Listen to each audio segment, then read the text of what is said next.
The Salon project was our last best hope for peaceful dissociation in a chaotic time. A place for gays, theys, and even straights. A shining beacon of podcasts, all alone in the nuance. The year is 2026. The name of the thing is Salon 5.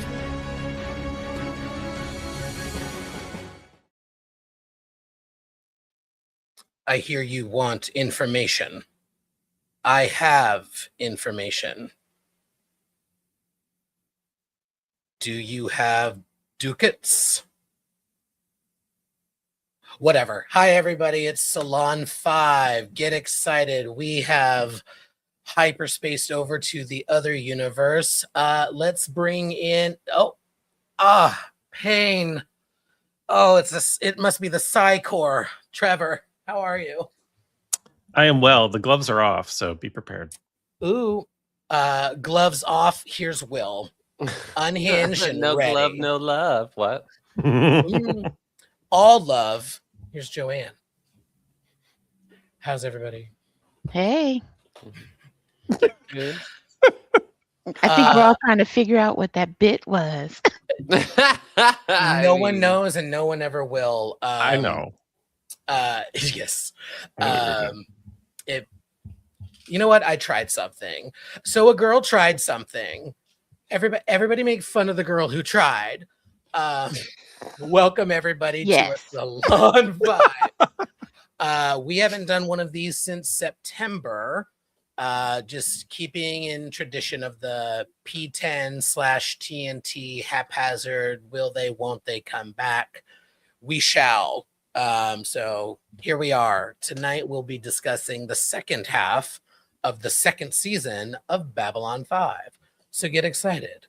Trevor, do you want to run folks through how we do this? It's very different from a thumb war over in the other universe. Entirely different. And then instead of a thumbs up, thumbs down, or some thumbs sideways, we issue Star Furies 1, 2, 3, or 4, depending on how much we enjoyed the episode.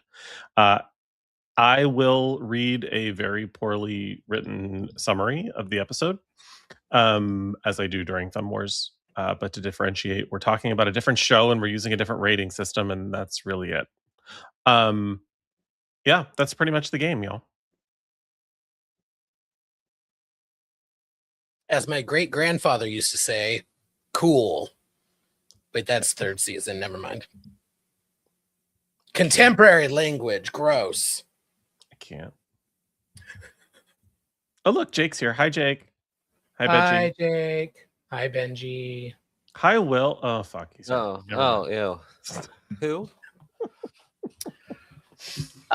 Shall we begin? I believe we shall.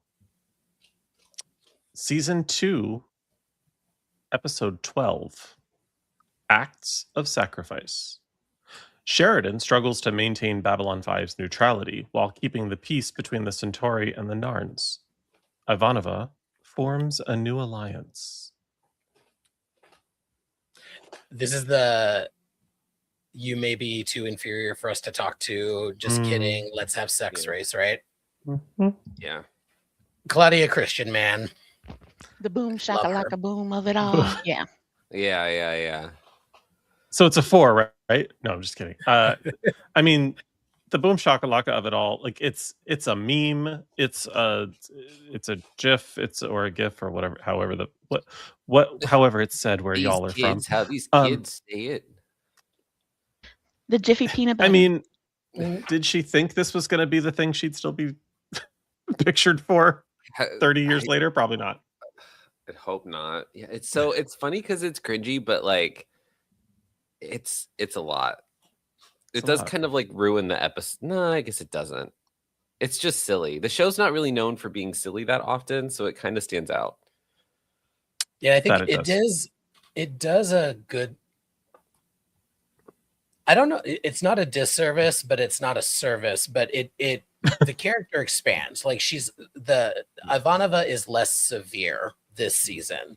And she gets to be funnier. And Claudia Christian is a great actress. She does drama. She does humor really well. the commentary throughout this episode persists today, with the space trash cans to prove poverty exists on Babylon 5. But all of that commentary, like, replace asshole aliens with billionaires pushing AI, and it's relevant. And they're dumb enough to fall for that kind of sex scheme because none of them have had sex because they're all fucking losers. I'm like, well, because they don't know, right? I put my penis in the Virginia. Yes. I know this. Jump point activated. It's a big Virginia. The state of Virginia. How do we feel about the evolution of the Centauri Narn situation in this episode? To be honest, kind of it blends together. Is this is the episode where war is actually declared, or it intensifies? It is not formally declared. Is this the one? I thought this was where, I don't know, I started a couple episodes down, but I thought this one was the one where Jakar was like basically asking Earth to take a side, or I don't know.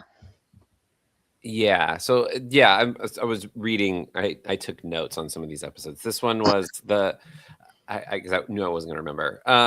This one. Oh my God, girl.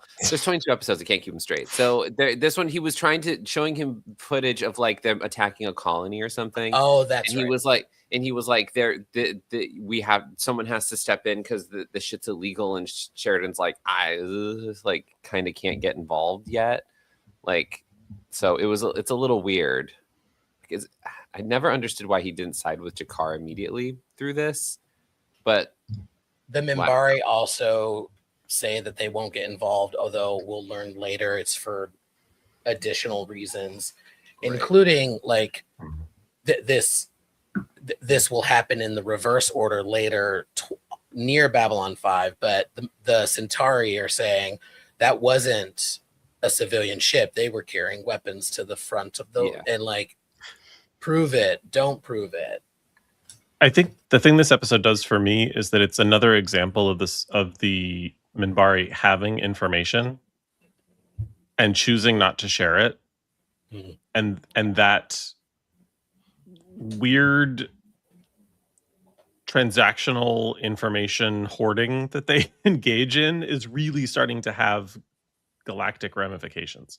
And it's frustrating because I've said before, I feel like the natural inclination of a Star Trek fan who watches Babylon 5 is to think of the Minbari as Vulcans.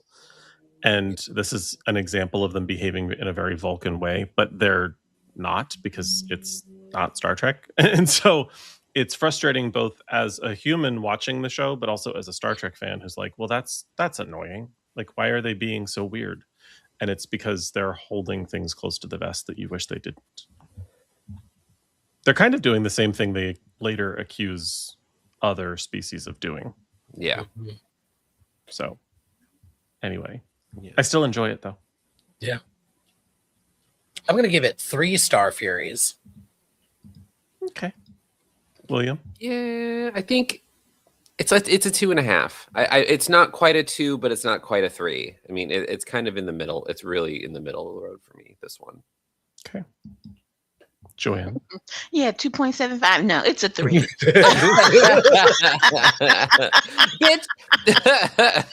I'm going to give it a 3.01. That Excel formula ready. It's a 3.14159.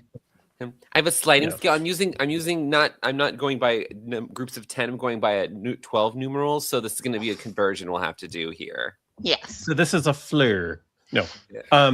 Yeah, it's a pie for me. It's a 3.179. I'm gonna go with 3 because it doesn't hit the 4 level for me, but it's still enjoyable, and it's not a skip. There are some skips. It's not a skip, and it is important, like down the road. So yeah, down the road. All right. Season 2, episode 13, Hunter Prey. An Earth special agent searches the station for a supposed military criminal, but Sheridan knows better. Kosh accepts Sheridan's invitation to share information about their respective cultures. No, he didn't.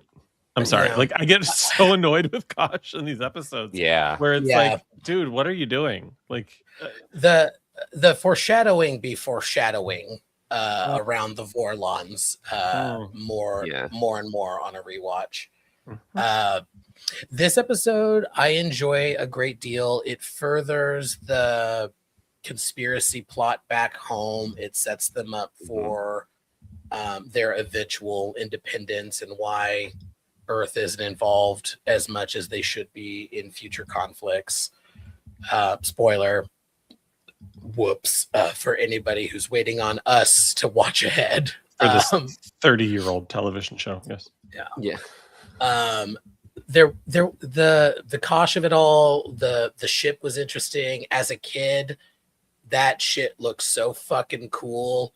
Yeah. Like on an old TV, Babylon 5. I introduced Babylon 5 to a friend of mine over the weekend, and I was just like, I cannot tell you how cutting edge this shit was back in 1994 to 98.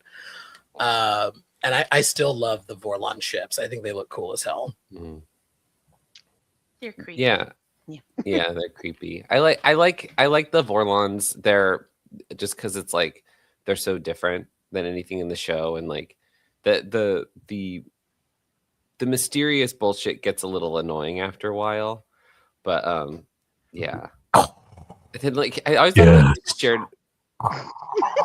Yeah, it's just so stupid. I always thought it was weird that Sheridan was like, "Let me see what's under that suit." It's just like, what? Why do you need to know? Take it off. Take it off. And then they're just like big glowy thing, but like it's Spoilers. just funny. He's like, yeah, take it off. Show me that Vorlon-nessy. Like, it's like, what the fuck are you doing? Like, like, what do you look like under your uniform, Sheridan? Yeah, take it off. well, whip it out. Get it hard. Whip it out. Get it bright. For diplomacy. Yeah. Whip it out. Get it sparkly. Yeah. I just assume that's what Vorlon dicks do. Get it sparkly. That's what it looks like to you. You're just like, oh, yeah. Yours flies off your body and it's glowing. Yeah. Get it hard. I don't know if it counts or not, but push the button. That's my best Kosh impersonation. Get it hard. I hit it.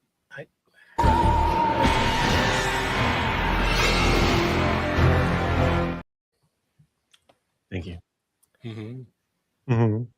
As the official, these things are important to me. I don't know if we have more to say. I'll just say it's a 3 for me as well. Like it does some interesting things. It would in today's landscape, I would say it feels like filler, but filler is where you get some important shit. Filler, never better. Never did. Ooh. That's one of my favorite lines in it. And again, it's the only line, but it's really important. I'll teach you how to fight legends. I think that's an incredible line. Yeah, that's a really good. Yeah. And it is literally lays the groundwork for what's to come. So for me, come glitter vomit. Glitter gum. Yeah, we've said it before, but this episode's a great the one thing Babylon 5 does well is they're like they show the age of some of these other aliens. Like how when he said that line is so indicative because it's like, yeah, they're gonna end up fighting the shadows, which is like they're basically of legend. Like they were pushed back like millions of years ago. So it's like it's a great line, and like how there's Star Trek kind of loses that where the power scaling, everyone's kind of here all the time. Everyone's pretty evenly matched. Here it's like, yeah, everyone knows don't fuck with the Vorlons. And so it's cool. It's cool. And this is a good little fun little episode about them. Yeah, it's a 3 for me as well. Joanne, I'm sorry, what was your score? It's a 3. It's a 3. It's a 3. It's a 3 for me as well. Yay, look at us. Season 2, episode 14. There, all the honor lies. An attack on Sheridan by a thief results in the death of a Minbari warrior, sparking a controversy that could end the captain's career. Dun, dun, dun. This is one of the episodes that makes me want to do a full-on episode review salon for some of them, because I have thoughts on honor cultures. Yeah. This is another very Vulcan-ish, like in Trek, they always say you can always count on a Vulcan's inability to lie. They may not be good at it, but that they don't lie is the biggest lie. And it's the same thing with the Minbari. Minbari do not lie. How dare you suggest it? Like two of them are literally lying. Mm-hmm. They lie when it services them or when it services, I forget, whatever the caveat is, right? Yeah. Honor. Yeah, it's like a lie of omission. Yeah. Yeah. There's a fun Londo moment where he's the one who's like, oh, no, they can lie. The Minbari lied to save my honor once. He was, of course, talking about Lanier when they got drunk together and held up a casino. Like you do. Yeah. With one of his 6 penises. That is a real thing that happened. Go back to season 1. I don't remember that. It comes up on the table, and yes. He was using his dick to cheat, and like it. So gross. It would tap the card. It wouldn't grab the card. It would tap the card. The card would stick to it, and he would bring it back underneath. Babylon 5 is fucking great. It was moist. This is also when Kosh takes Sheridan to the little room, right, with all of the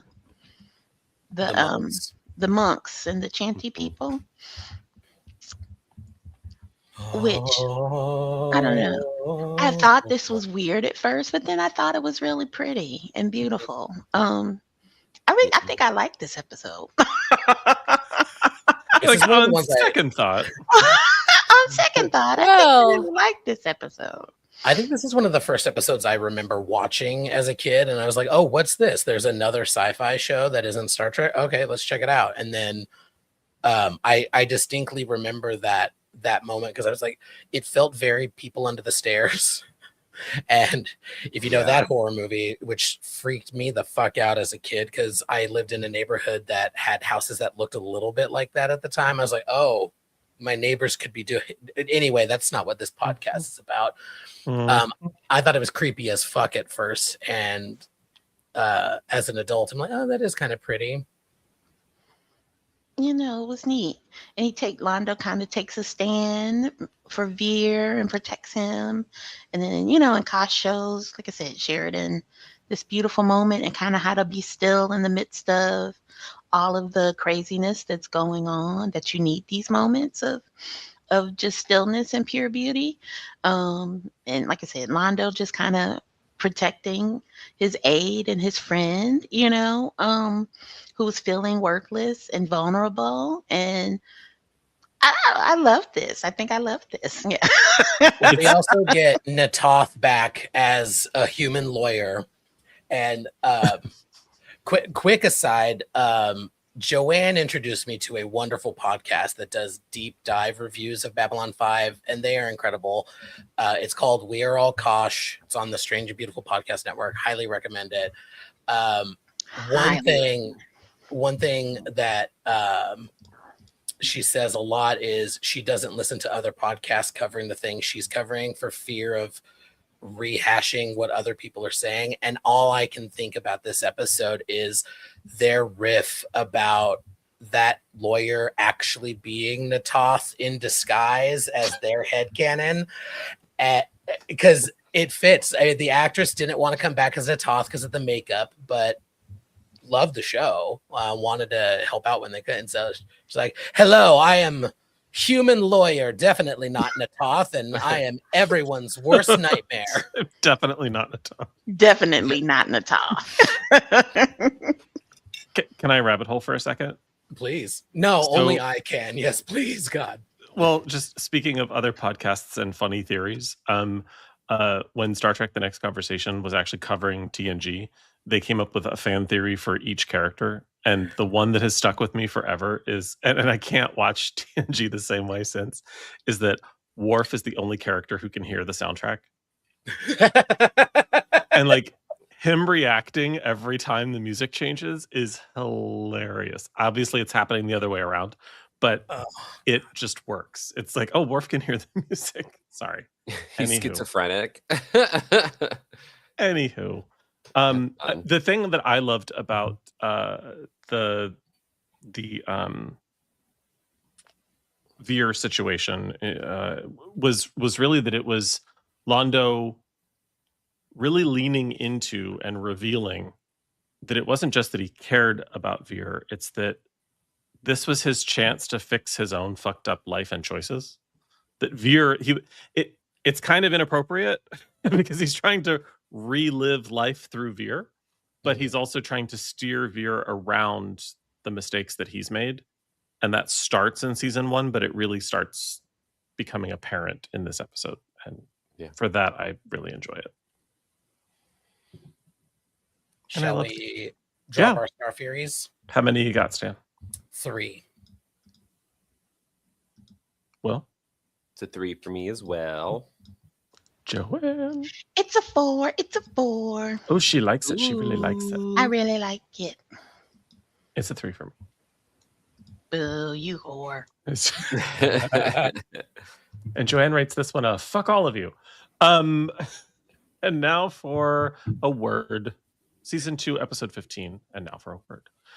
An ISN journalist reports live from the space station. I love the way they write that, like we just cracked the technology. Anyway, an ISN journalist reports live from the space station on the conflict between the Narn and the Centauri and how it will affect the future of the Babylon project.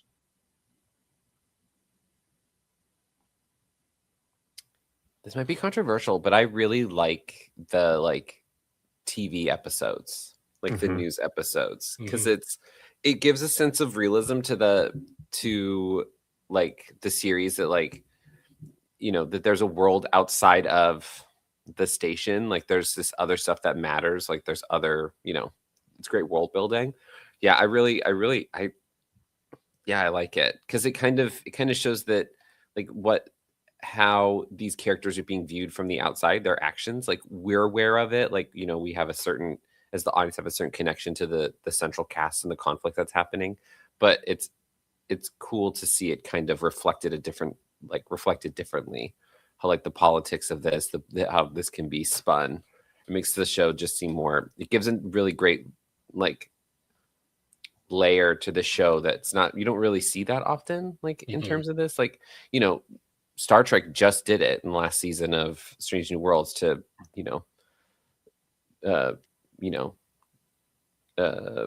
controversial, reviews to that. But I forgot the word for it. But yeah, you know what I'm saying. Fuck, you know what I'm saying. I agree. I think ISN was such an interesting way of giving exposition, for highlighting conflict, for both sidesing certain situations, connecting to the real world, like Trek does with allegory. I think Babylon 5 at times, they also have allegorical storytelling, but the ISN features, particularly in this episode, that bitch, the way she frames certain questions, I was like, I hate both sides journalism. Yeah. He said this. What's your reaction? But that he said something that is not true. And it is not journalistic integrity to just regurgitate a lie and then get a response to it when it's a lie. Drives me up a fucking wall. I love this episode. The only thing that I did not like was Delenn, because she's not a shrinking violet, but they get her in this episode. I do understand the development for her character in that moment, but I think in universe, as soon as she comes out of that cocoon, that bitch is like, and now I'm going to meditate about how I'm going to discuss this when asked. Like, she would have been prepared for that interview, for sure. I get why they wrote it this way. It shows the change from her season 1. It also makes Delenn real. Like you Yes. want her to be a badass at every opportunity because she's a badass. But like even badasses have a bad day. Like some days you just can't putt. Like it's okay. She's just off her game, and she's off her game because she's experiencing a situation and feelings that she's never experienced before. The thing that I love about this episode is that not because of anything that ISN demonstrates in it, but it does demonstrate the importance of journalism and good journalism. Yes. In many ways by depicting bad journalism. But it does a thing that, frankly, I think only The West Wing has ever really pulled off, which is showing the difference between reporting things as they are occurring and, just the facts versus injecting some level of critique or opinion, and how that damages a society, how that damages, the Earth specifically, but the galaxy's going through some stuff in Babylon 5, and the importance of being able to relay that information in a society like ours is really, really important. And this demonstrates how that can both work and not work. And for that, I really enjoy it. Yeah, I think. Well, it's interesting because it seems I always felt her reaction to that, the 250,000 lives that were lost, is more of is like kind of foreshadows the revelation of her involvement in the Minbari War, versus like it's associated with the guilt rather than her being like stunned by this question. It's more like, oh, this is something that she's like something she has been dealing with for a long time. Yeah, that's feels true. A certain amount of responsibility for. So it feels like it foreshadows something that kind of that happens a little bit later. We find out what her particular involvement in that. So I always felt that it's connected to that later. It's hard to. It's not a small moment, but it's such a moment that it's like, why this thread here is very interesting. Like it's her connection to it. You know what I mean? It's like, oh, this is kind of a far back, not a far back, but it's like, it doesn't scream, this is a foreshadow. This can be read multiple different ways, but it's definitely a thread that kind of passes through, and it's a little, I don't know where it kind of attaches. You know what I mean? You have like a thread and you go, why is this here? Like I have a loose thread, but where is it? Why do we it also hangs a lantern on Delenn not understanding the concept of journalists. Like this is not a part of Minbari culture. So like, it certainly is not. Why are you questioning Satai Delenn? Like what is wrong with you right now? Right. And so the alienness of her, despite her transformation, is sort of emphasized. Yeah. It gets 4 from me. Yeah, I think it's a 4 for me too. I like these episodes. I don't know why I like them. I think the Psycor commercial is really funny to me, and it's got apparently it's like, so funny. It's so funny, but I think it doesn't have subliminal messages in it. Doesn't it have like a thing in it that's you have to freeze it. Yeah, it's just fast enough that you can see it, and it's just like. Speaking of, we are all Kosh. They research this.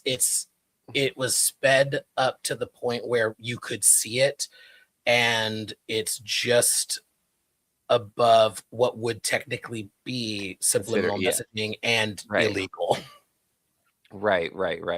Which I think that even if they put it in there and it was technically subliminal messaging, that's hilarious to me. Like even if they did, like the fact they tried to do it anyway is just funny. But like.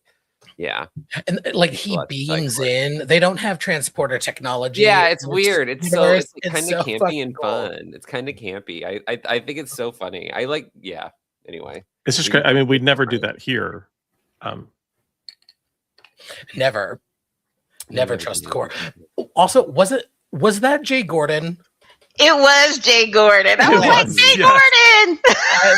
I was like, that little twerp is hop, skipping, and jumping through these universes. Like, it's Jay Gordon. It's Jay Gordon. I'm a telepath now. He's no longer studying the moss on Gaul now 4. He's No, now. thanks, Psychor.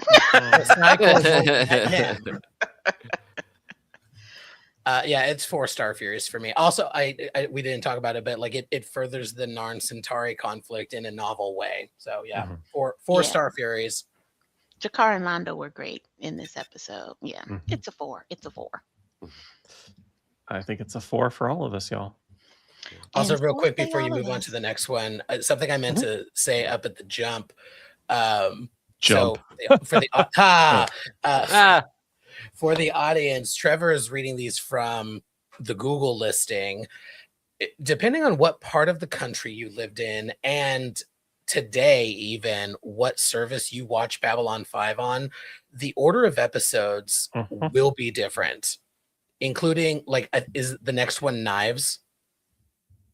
No, because it should be. I know. But there, like, several of these episodes aired in different orders for really weird production reasons. So I don't know who's going from this to then watch, but if you do and you're like, the Salon was wrong, how dare you? And First, everybody watched in a different order. It was a weird time. Indeed, we did. Also, for a show that was kind of serialized, that there were still episodes that ended up out of order is very strange. And it still worked. Like there is for the most part. Every once in a a while, you're like, didn't she die? Like that. Yeah. Why didn't they mention that earlier? Oh, because this was supposed to be later. And if you watch Crusade the wrong way, like why do their uniforms keep changing? Like it's very confusing. Yeah. What? We broke Stan. Their uniforms actually in production changed, but then they aired them out of order. So there's a point where the uniform actually flip flops, and it's like, because I they're thought wearing the newer changed version. With them getting on the ship with the new mission. You only think that because of the way that there's literally a line in like episode 10 or 11 of Crusade where they comment on there being like an error in the laundry room of the ship. It's pretty ridiculous, but yeah. Anyway, more on Crusade later. She was a mess. Yeah, it was in a fun way. Season 2, episode 16, In the Shadow of Zahadum. Sheridan seeks answers about his wife's death after a Centauri trader thought to have died with her shows up on Babylon 5. Dun, dun, dun. I love just how batshit crazy Sheridan was. Unhinged Sheridan. Unhinged. He went ham on Warden and using Psychic Lady, and she smacked his ass. He was just out of control. I don't know. I love that. I don't know what that says about me, but yeah. Other shows, like not even just Star Trek, but I think other shows, 2 of those things would happen. Like someone would resign and then the information about the war, or the slap and then the resignation. For him to be like, no, I'm getting slapped, a resignation, my first officer is probably about to resign, and this legend, Kosh, and a woman I'm falling in love with, although I can't admit that now because I'm trying to solve the death of my wife's mystery first, telling me you have to let him go or they are going to come destroy the station. And even then he's still like, I'm going to think about it. What? It's nuts. Yeah, it's wild. The thing that sticks out in this episode for me is just how much Veer hates Morden. Like when he asks him, what do you want? And he basically is like, I just want to see you get your head chopped off. It's fucking crazy. I'm like, oh yeah.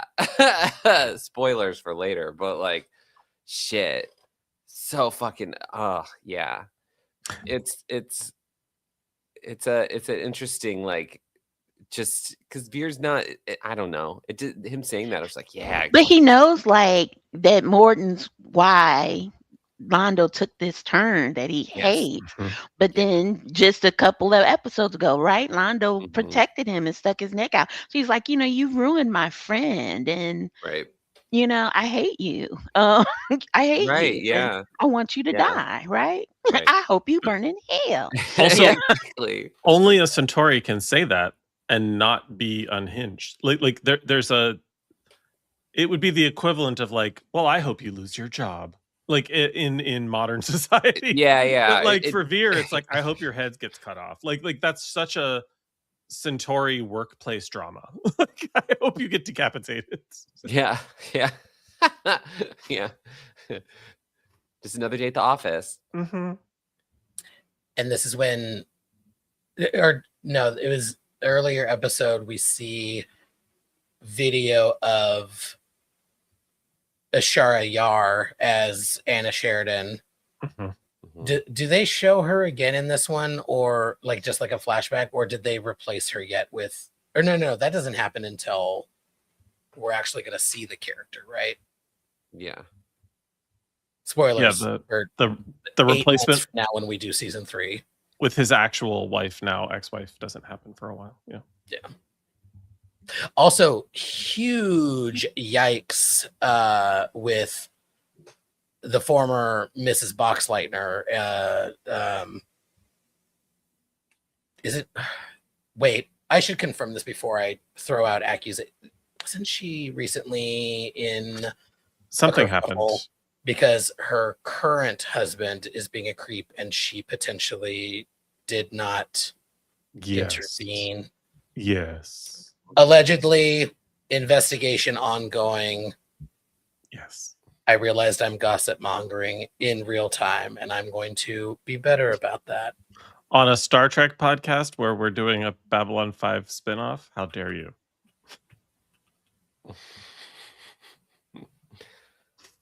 I did not look that up. Okay. Oh yeah, it's a thing. It's a Oh. thing. Yeah, I'll look Yeah. that up later. it's allegedly a thing, and what I said was accurate. Her connection to Timothy Busfeld, her current husband. And some of her own Yikes. alleged improprieties in said allegations. Yes. But she's not in this season of Sh- Babylon 5, so She should have just gone to Zahadum. Yeah.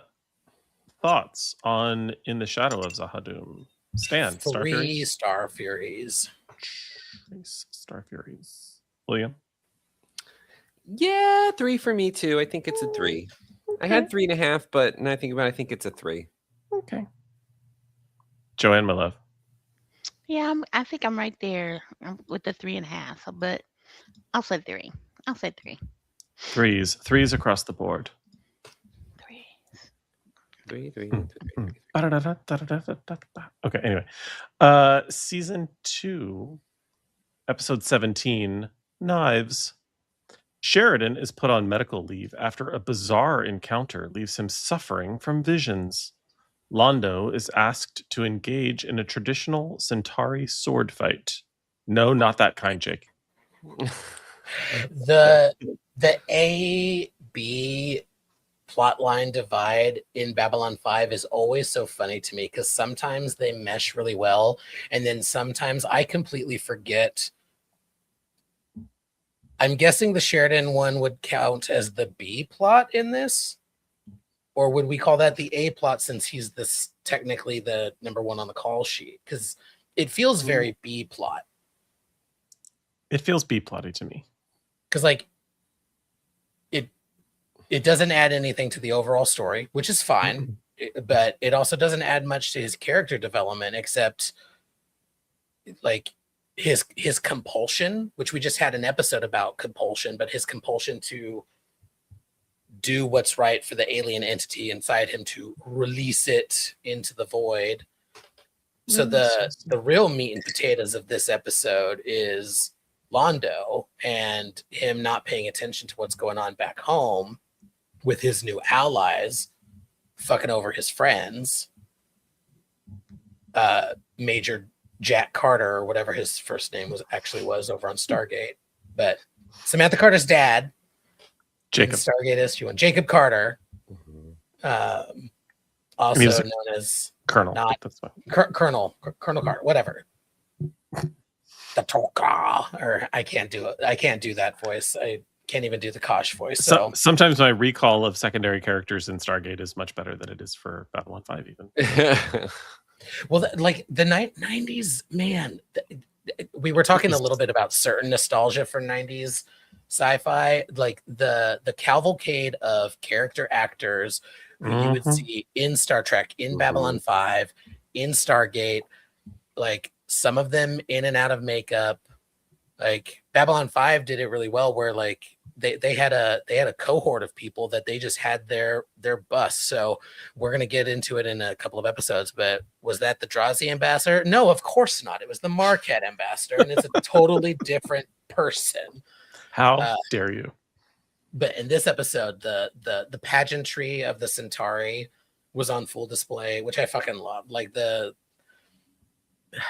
such a decadent mess, and I fucking love them. And Peter Jurecic is like such an incredible actor, and apparently he teaches acting. Like I almost want to, not here in the LA area, otherwise I'd be like I would already be a student of Londo Mollari, please believe. Yeah, I believe is in North Carolina, one of the Carolinas. But yeah, anytime the Centauri are focused on, or their lore is focused on, it makes me wish they had a better evolution. Like their destiny to just get knocked down and have to start over again. I mean, granted, they end up in great hands. Spoiler alert. But and I won't say more because I realize that's getting into really bad territory. But in terms of spoilers for folks that haven't seen the entire series, everybody dies. Everyone dies. Snape kills Dumbledore. That's how that ends. Dumbledore's gay. I wish greater things for them, but also, like, I mean, one of the main lessons of Babylon 5, again, spoiler alert, there's a time for everything and everyone, and this just isn't their time. So yeah.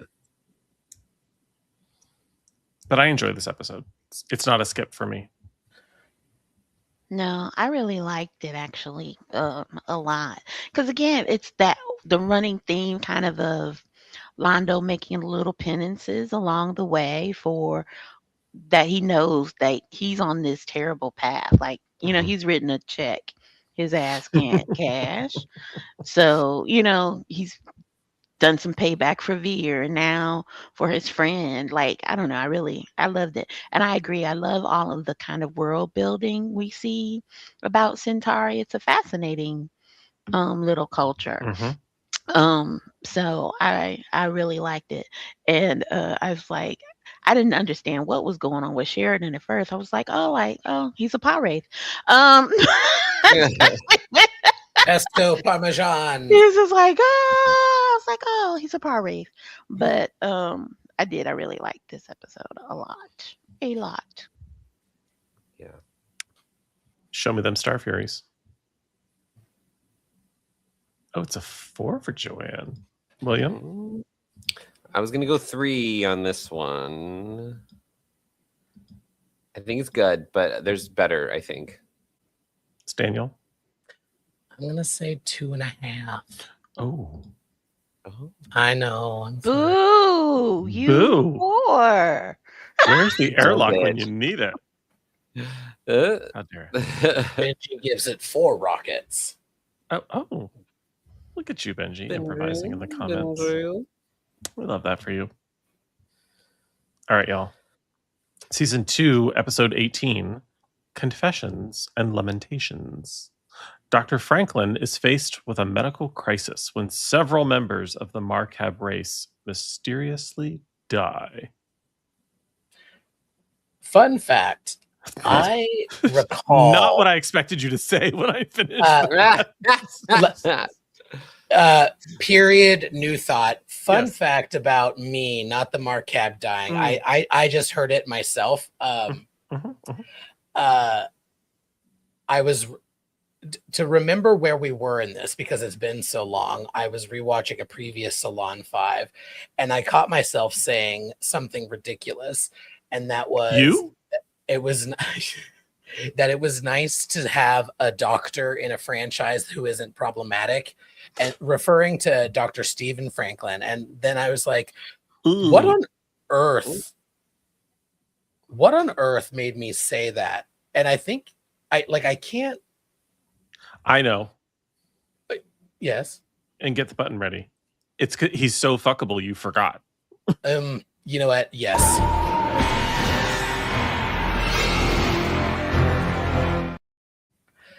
It Yeah. happens. You were dignitized. Yeah. And he's great in this episode, but overall, again, a plug for We Are All Kosh. They have a fucking hilarious bit about Dr. Franklin, like for 2 full seasons.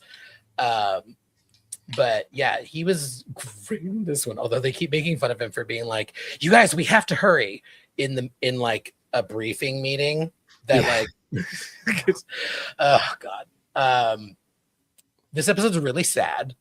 But it also does a beautiful job of highlighting real medical issues. Like it hits differently post pandemic for sure. And there's development with Lanier and Delenn, plus Delenn and Sheridan. The foreplay in their eyes. Call me John. When you see me again, call me John. The thing I love about how problematic Dr. Franklin is that it distinguishes him from being a Starfleet physician. He's not. The Starfleet doesn't exist. He's a human being who is fucked up, who got into this particular line of service, both in avoidance of his father and because of his father. There's so much complexity there. There's so much brokenness there that he's a full person. And in many respects, it takes us 7 seasons plus a jump 20 years and another season for us to get that with certain TNG characters. We never get it with some other, certainly some other physicians in Star Trek. The sheer amount of flaws that are present in such a dedicated physician is kind of fun. It's very indicative of 90s medical drama as opposed to 90s sci-fi. So for that, I love him. For all of the mistakes he makes when he's being flawed, I kind of want to strangle him, but I also maybe want him to strangle me a little bit. Anyway.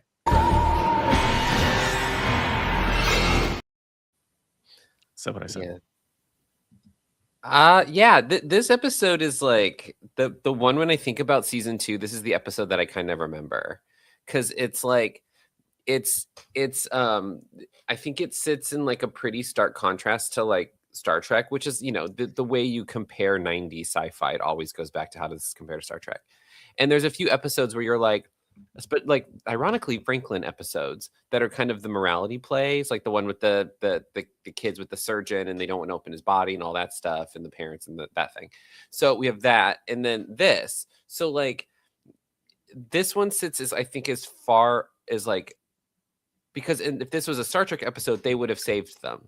Like they would have the market. They would have saved them. So like this showing that like sometimes you can't. I think kind of that like the hope of this is like that they figure it out, but too late. Basically, is kind of the idea of this and what that means for like Delenn and for Lanier to kind of be there at the end of these people's lives, like what that means for that this culture that dies essentially. So like it's I think it's cool because it's such a stark contrast, like at this time to what Star Trek would have done with this with the similar situation. I think it's the one episode that I think about that's like it's how I know I'm in season 2. I go, okay, yeah, this episode, you know, it's the one that I recall the most. I won't say it's my favorite because it is very sad, but I think it's the you know, in a season of standouts, this is a standout episode for sure. For sure. You're so right, Will. Like Star Trek has a difficult time with, dealing with the realness, the bodies, the Mhm. death of it all. But Yeah. Babylon 5 really embraces it. Y'all already know that this is all in my Kool-Aid. Like, this was literally my life then. I was working, even though JMS doubles down on this is not an AIDS allegory, but I Mm. was literally working in HIV/AIDS at this Mhm. time in my life for the church. We were the only church kind of in the Southeast doing frontline kind of HIV/AIDS work, you know. So this is literally my life, right? So it I was messed up by the end of this episode.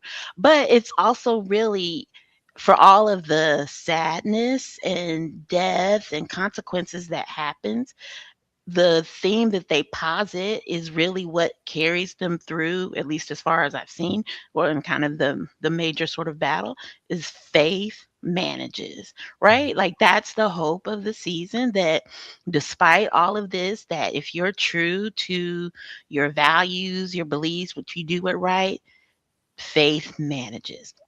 Wrecked. I was wrecked. I was no good. I was no good. It's my favorite. It is, yeah. It is probably my favorite so far. Yeah. Mhm. 1 star for you. No, it's 4 for me. So Yeah. yeah, it's a 0.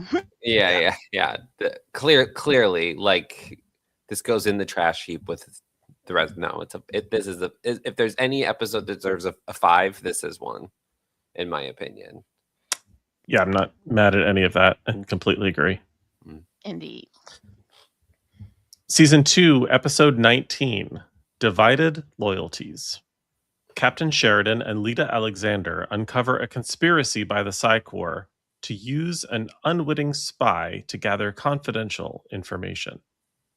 I really resent the implication that Psi Corps would ever do anything so nefarious. But I'm going to start because I'm going to go on a rant. No, it's not a rant. It's a sharing of information. This episode for me is very special because it's sort of the birth of a friendship that's very important to me. So when I watched this episode in October of 1995, I had been out for about a year. It was not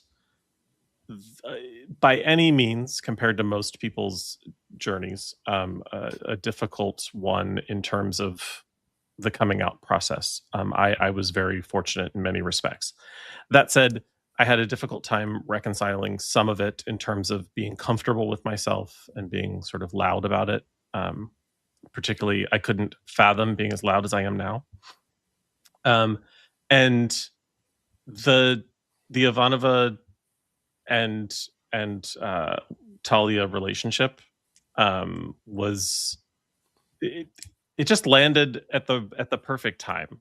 And fast forward to 2012, I'm reading Babylon Confidential, Claudia Christian's autobiography, wherein she actually discusses not just that episode, but the fact that the idea behind Ivanova being bisexual was something that she sort of threw out there, primarily because she was sick of being hooked up with some pretty loser guys that Ivanova was attached to. But thinking that at a time that I was sort of struggling, this actress was like, fuck it, I want to depict that, and didn't really give two shits about what it did to her career. I realized that was somebody I wanted to meet. That was somebody I wanted to have a conversation with. So fast forward to 2013, I did meet and have a conversation with Claudia at a book signing in Studio City, where I got her autograph in my copy of Babylon Confidential. And a weird conversation started. And Claudia, being the kind of person who loves her fans and loves to talk to her fans, decided that there were several people that showed up kind of late, myself included. And the bookstore was closing, but Starbucks around the corner was open. So several of us followed her because she said, come to Starbucks, let's keep talking. And about 6 or 7 of us sat around a table talking to her until about 2 hours had gone by. And at this point, we realized it's 11 o'clock at night and this Tuesday night. And we're like, we've talked at this woman's ear off. And everybody was like hugging her and thanking her and saying goodbye. And I hugged her, and I just was something in my brain said, "Say it now, or you'll regret not saying it out loud." And so I just said, "Susan Ivanova helped me come out of the closet. Thank you." And she consequently gave me her email address.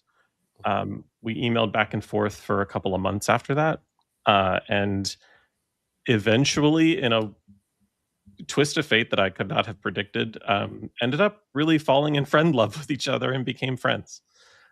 So becoming Claudia's friend kind of started in 1995, even though it didn't come to fruition until 2013. But we've gone through some interesting life events together. We've, like I said, fallen in friend love with each other, and she's just a really, really important person to me. And I was thrilled that she was super excited to connect with folks at STLV the year that she was there. And I know, Stan, she kind of attacked you and surprised you with some selfies and that sort of thing. She's a wonderful human being, and that has nothing to do with this episode, except that it has everything to do with this episode. So it's going to get a 4 from me, no matter what you hosts think. 0 stars. Yeah. And who wants to This start was trash. -2. Thank you so much. Thank you for sharing that, Trevor. Yes. I am very thankful for your friendship with Claudia Christian, because yes, I got a selfie with her and got to chat with her at STLV, and it was lovely. She is an incredible actress. She is so funny. She's stunning. She's great in everything that she's in, and she shit talks William Shatner in her book because he's a fucking creep, and I love that. Love that she shit talks, not that he was a creep. Fuck that. Also, I won't go into it in great detail until maybe another episode of this, but she also has dedicated a large part of her life, particularly now, to helping people recover who suffer and live with alcohol use disorder, because she found what she refers to as a cure for her. But the Sinclair method, ironically named Sinclair, but not for for anyone connected to Babylon 5. But the way in which she addressed and was able to move through her own alcohol use disorder by using the Sinclair method. She is an advocate for, she is a coach for the method. She is certified in the state of California and works with clients who are on the same journey that she was on and continues to be on. Is kind of phenomenal, and that she's used her life for it now is wonderful and delightful. And if you or anyone you know are suffering with alcohol use disorder, research the Sinclair method, because it might help. As she is so apt to point out, options save lives, and very, very rarely do we give a lot of options to people in that situation. So it's a unique approach, but really not that complicated once you research it and understand it. Anyway, that said, this episode, for all of the reasons I have listed and more, the turn in the Psychor conspiracy, the realization of what's going on with come on, Andrea, do your thing. Fucking just go the drag queen that is episode. Andrea Thompson. That's it. Lita Alexander. That is fantastic. That is the best way I have heard Talia Winters described. She is a cis white woman's drag queen. She is so just going for it, and I fucking love it. I fucking love everything about this episode. And I was not prepared at the time when that reveal occurred. I was not prepared. Like, not since Sinclair leaving has there been such a massive shift in the show. Like, she's in the opening credits. Like, what do you mean she's evil now? And, you know, fun fact, the original plan for Talia was this, but not because the actor was going to leave, but because Kosh, you may remember in season 1, had a weird meeting with a robot. They copied her personality. You were going to find out that weird data disk thing was a copy of her personality to bring her back to be the telepath that will be important in the future. Spoilers for season 3. Who ends up becoming Lita Alexander, who I fucking love Lita Alexander. Patricia Tallman, also lovely. she and Claudia become besties. Patricia Tallman is all over the Trek franchise. You see her several times, and you're not supposed to see her, but you see her several times. I did not know she was Gates' stunt double in a lot of things, including when Data pushes her in the water in Star Trek Generations. That was Lita Alexander. You also see her get shot into a table in 10 Forward. Yes. In Fudge. I just lost the episode title. Damn it. Was it Power Play? Power Play. Thank you. You see her sitting at the tactical station on the Defiant once or twice. She has a line in that one. The cloaking device is functioning within normal parameters. Yep. I was like, what's Lita Alexander doing on the Defiant? I love it. Mm-hmm. I love she's also Laura Dern's stunt double in Jurassic Park. Oh, that's right. Yes. Yeah. Pat Tallman's a badass woman. I think she's a fabulous actress, but she's great. And fun. I love Andrea Thompson in this role. She didn't want to continue. But getting Lita back was great. And like there's so much that happens with Susan in this episode. Her hatred of Psychor, putting that aside for Talia, and then the soap opera scene at the my good friend Susan, just lapping up what I was telling you. I was whispering in real Talia's. Andrea Thompson, man, I wish she'd stayed. I wish Shoot they up the scenery. My good Shoot it up. dear friend Susan. It's a 4 for me, yo. This episode's fucking great. I rewatch it a lot. Yeah, you know what? I'm gonna give it a 4. All right. I'm gonna give it a 4. I had it as a 3.5, but I think that ending makes it a 4. Yeah, makes it a 4 for me. Yeah, that ending. You knew she was evil because they changed her hair at the end. Her bang switch. We knew she's evil because her bang switched sides. That's how you'll never know what side I'm on. That's why he changed. That's why I'm the perfect member of the Corps. You just don't know. Joanne, were you a 4 as well, or I'm a 4. I loved everything about this, and I was so shocked, like when she was like, and it's her. I was shocked. I was not prepared. I loved it. Yeah. It's a good switch up. It's a good twist because you don't see it, but then rewatching it, you go, oh, it's so apparent she's fucking evil. Yeah. Like it's so you're like, oh yeah, bitch. They play it like, oh my God, what if it's Susan? Because again, fun fact, it was gonna be a role in Susan. Wait, no. Yes. That's right. The escape hatch that Straczynski had for 2 characters got rolled into 1 because 1 was already used. If Tamlin Tamita wanted to stay or come back rather for the actual show, her character, right, Trevor, her character was going to be the one that shot Garibaldi, and her personality was going to come to fruition here.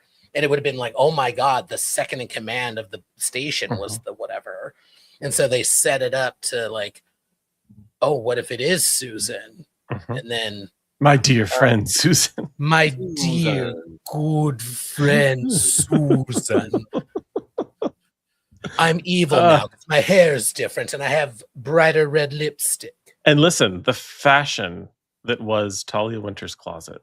Those bright ass, like, she just walked off of a totally different uniforms. It's completely different because the panels are switched. So good. Now you know that I'm evil because I'm literally in a brown coat. My coat's darker now. I'm evil. Crazy. Okay, too good. Season 2, episode 20, Long Twilight Struggle.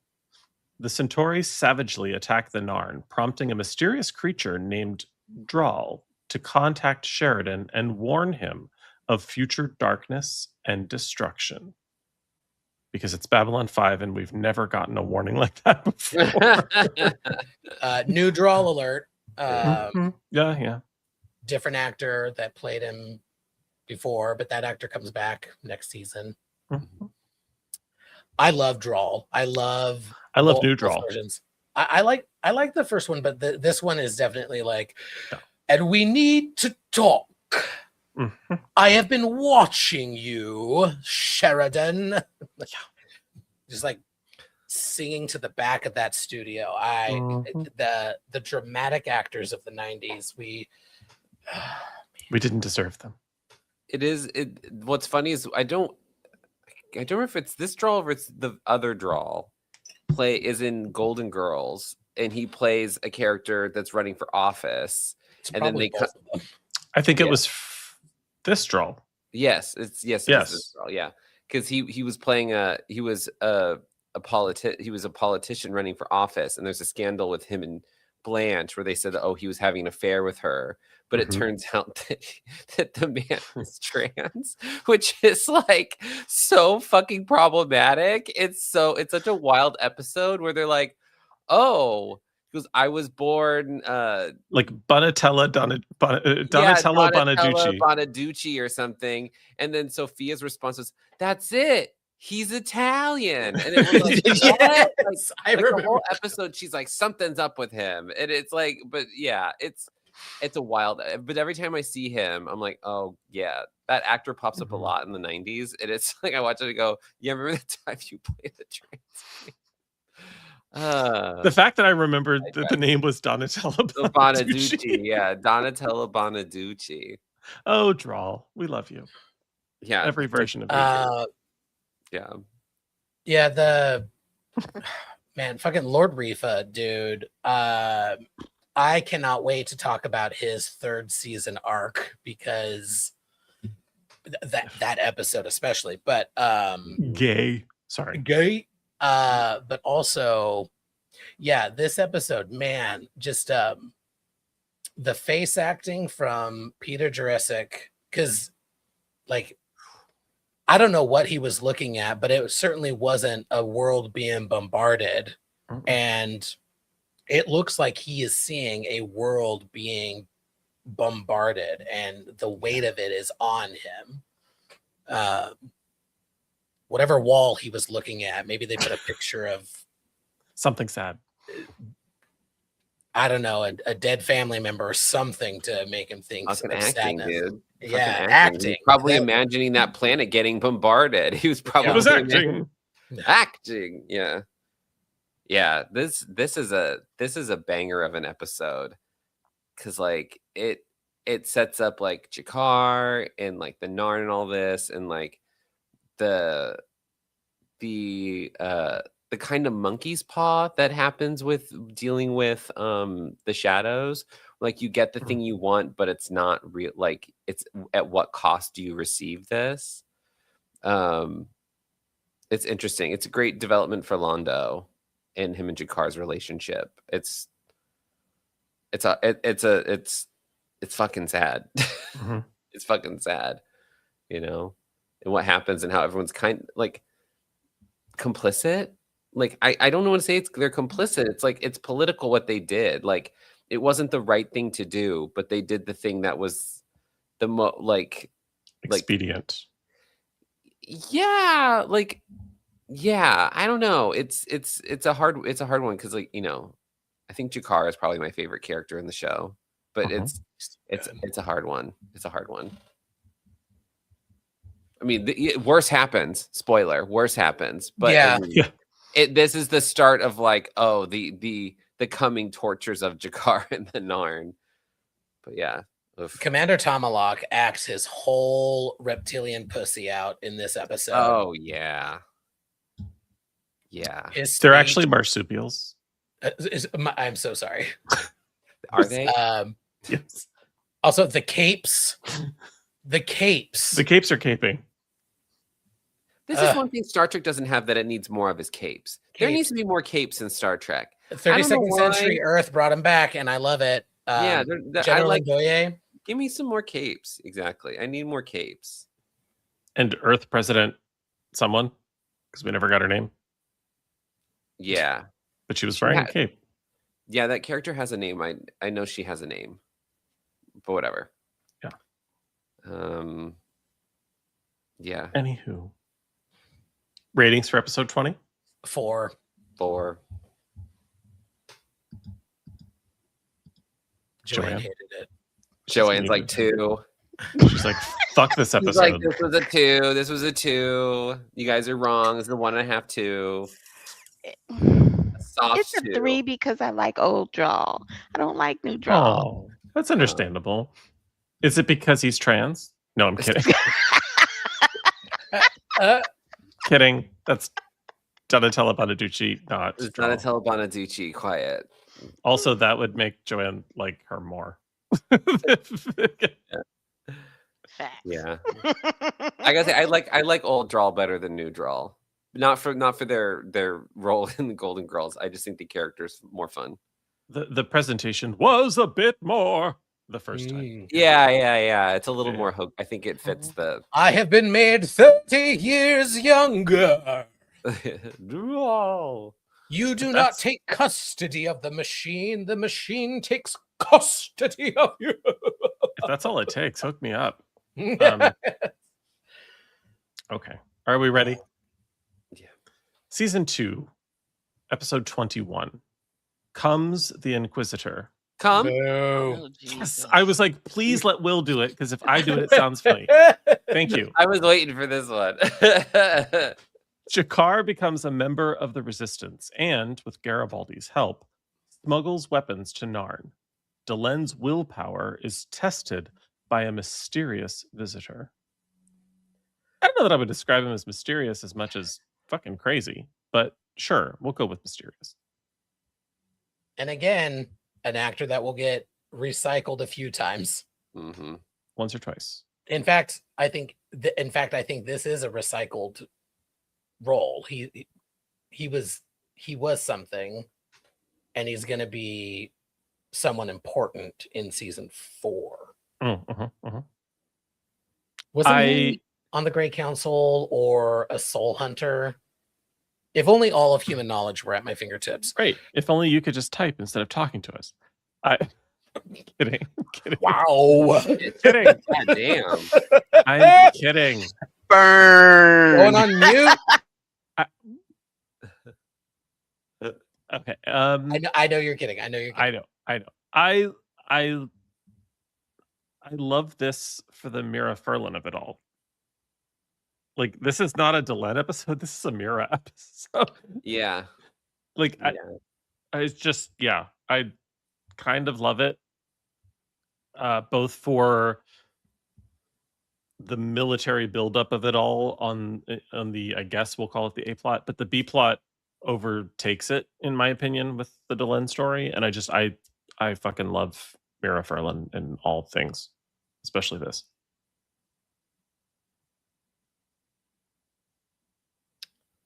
Joanne hates it. I can tell. I don't hate it. I struggled with it. Okay. It's fair. hard to watch.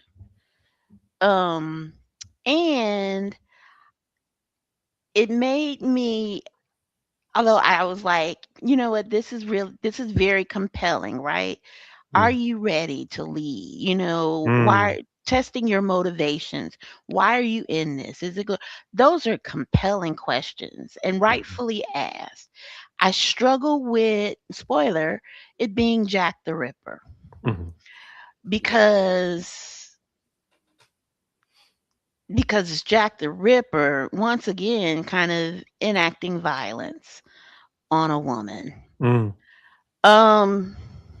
And I also just don't think for this kind of inquisition, Jack the Ripper doesn't have the moral fiber to ask me, am I the one to lead the army of light?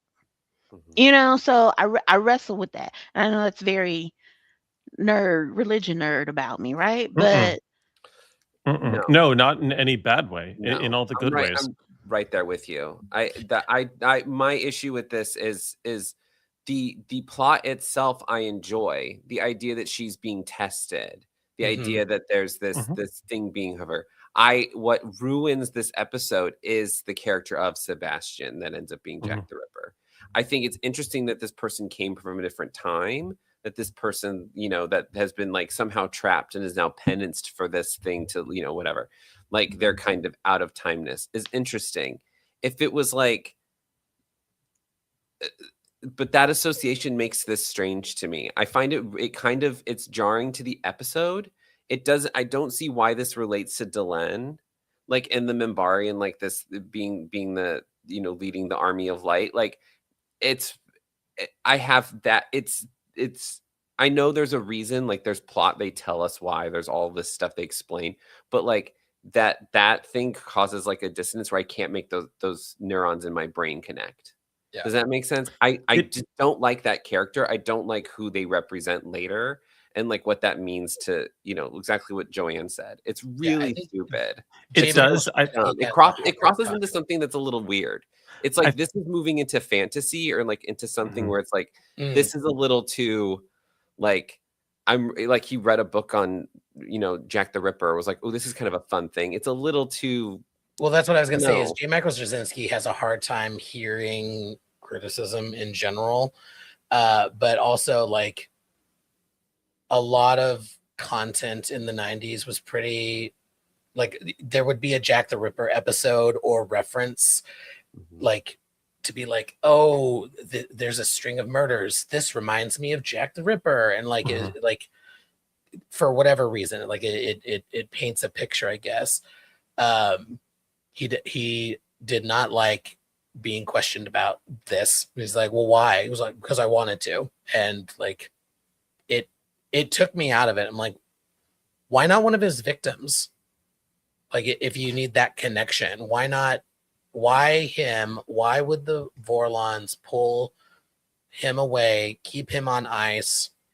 They kind of make it, he says it's sort of like I'm being punished by being forced to live forever and question you. Like, no. Yes, no. And the idea, first of all, the idea that the Vorlons recognized that the Army of Light would require a test that was beneath their morality. That they weren't the ones to bring it, that it required something from a time where less appealing, less appropriate, less tolerable means were more acceptable, where you needed someone evil to compare to the ultimate light that would be needed. Torture her for me. A little bit. They weren't prepared to do it themselves, that they needed someone who would be comfortable with it. But the idea, this is where I'm going to like really push back on you, Stan, is that the idea that you could take someone who had leaned into the most evil that to just be a cold-blooded killer, obviously, who targeted those who he saw as less or more vulnerable than himself, that you could prolong that person's life to a point where he would see how horrible what he did was, is actually kind of appealing to me. I mean, one of the things that I struggle with in terms of addressing that in modern jurisprudence is that the truly most evil among us don't live long enough to realize how evil they are.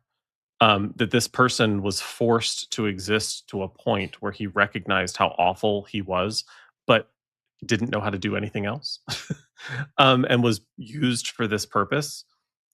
I kind of enjoyed in a weird sort of, not because I think those things are useful or good, but because it was kind of the ultimate fuck with the evil guy. Jake, you're thinking of, there was not a TNG episode, there was a TOS episode. So there is a theme in Star Trek and Babylon 5 of attempting to resolve a mystery that I believe we've actually resolved. But identifying Jack the Ripper was a thing for some weird ass reason in the mid 90s and apparently in the late 60s. And I found the answer. Wayne Alexander is the actor's name who played Sebastian. This was his first appearance in Babylon 5. And the only time he played a human. He will be back in season 3 as a Narn, as a Drazi in season 4, and as a Drak in season 5, episode 3, season 5. Oh, interesting. Interesting. He's in a bunch of that. And then, of course, he is a character named Lorian who will be important in season 4. Anyway, what'd y'all think of this episode? my goodness. It's a 2 for me. Okay. Yeah, it's a 2. It's a soft 2. It's a soft 2. Not an erect 2, but a soft no blood there. Yeah. Okay. Blasted 2. I mean, Sheridan probably, but Joanne. See, I also didn't like the Sheridan of it all either. So yeah, it's a 2. It's a 2 for me. You're all wrong. It's a 3. Whatever. Give me a little bit of power and I turn into Jack the Ripper. I know, right? Season 2, episode 22, The Fall of Night. Centauri's invade Drazi and Pakmara territory. Earth sends a peace minister. Sheridan orders an escort for a battered Narn cruiser. What? Oh, that's a terrible Description summary. of Yeah. Blame the Google. I agree with you. Because I fucking love this episode, not based on Because anything I just read. this is a good, well, it's not a great episode, but it's a good episode. But that's a terrible I love it for the hiding the Narn worship of it all. yeah. That That was the whole best plot part. line is phenomenal, in my opinion. It really leans into the war of it all. Like we've been standing on the station watching it. Now we're in it. Yeah. I mean, and it was such an interesting moment because they come out and Sheridan's like, I didn't know there were any big cruisers or whatever they call them left. And they were like, oh, well, we were away. So there's this little, and Jakar's excited. And then he thinks Earth is coming to rescue them. And then it's all just kind of slowly snatched away, like starts breaking down, right? Like, I think that's powerful. And then, we have the whole little, night watch and just, as much as he makes me sick, but it is so relevant, right? Of just how they take, and just turn people against and make you question, people's loyalties and identities. And it's just such a brilliant kind of little moment. And then the Kosh of it all, right?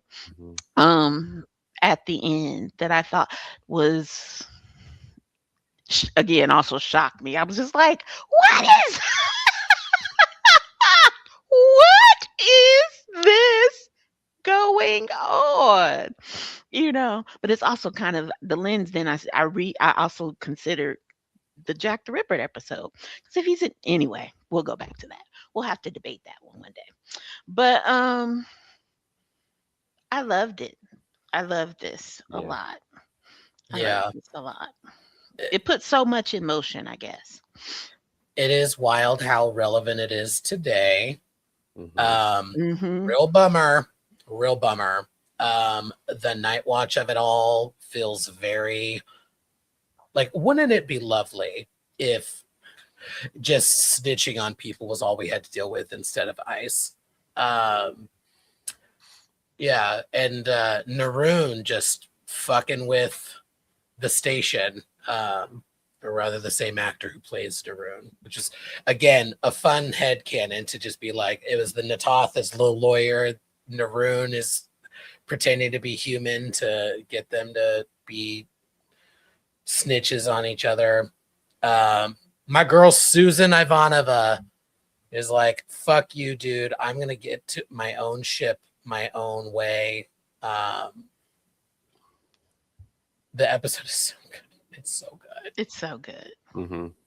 Yeah. It's such a great one of the things that I think drives people nuts about television now, and it's found its balance recently, I think, in a couple of popular shows, but you can't keep the mystery a mystery until the series finale. Like you've got to start revealing some things.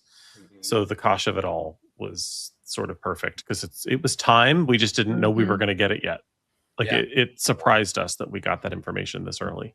And I have a question. Okay. What do we think atheists saw. Like Londo, nothing. I wondered about that. I wonder if nothing, or what if atheism as a belief gets shooketh? They're like, oh, like what if they see what they think Or you of? saw yourself. Oh, ooh, I think. interesting. Oh, that's fun. I Did think I you save the see, captain? because even a person that doesn't necessarily prescribe has a concept. Mhm. Whether higher it's power of some whether sort. it's a whether You it's a believe in concept, something. Mhm. or you've pictured something and rejected it, but there's a Mhm. concept that exists that I think the Vorlons can make you see. Just a So- giant eyeball, Just a giant or whatever that spaghetti thing monster. that people. Isn't there, Joanne? Forgive me. Spaghetti monster in the sky. The spaghetti Isn't monster. there a description in the Bible that some folks interpret as what an angel looks like, as like a Eyeballs giant with the eyeball? wings. A giant eyeballs. Yeah. Biblically accurate angels where their Those eyeballs and biblically, wings. yeah. Except that's Hey, not. It's not actually an angel. It was just a misinterpretation. Anyway, a giant eyeball, an angel with a bone head, Yeah. Minbari, like, or nothing, because you're Londo Malari and you've been touched by shadows. Or you don't, and you no longer believe in anything, not even yourself, not even your. I mean, nothing. Yeah. That was profound to me. Like, Yeah. you better work. That said more than the people that saw something. That was, and The speaks to contrast. the tragedy that is Londo Malari. Like that, Yeah. there's it's almost like it's never been conceived of. And that's why I think in my brain I made that differentiation between like an Earth atheist who at least has had a concept, but to Londo, there's never been anything larger than himself. Yeah. So he would see nothing.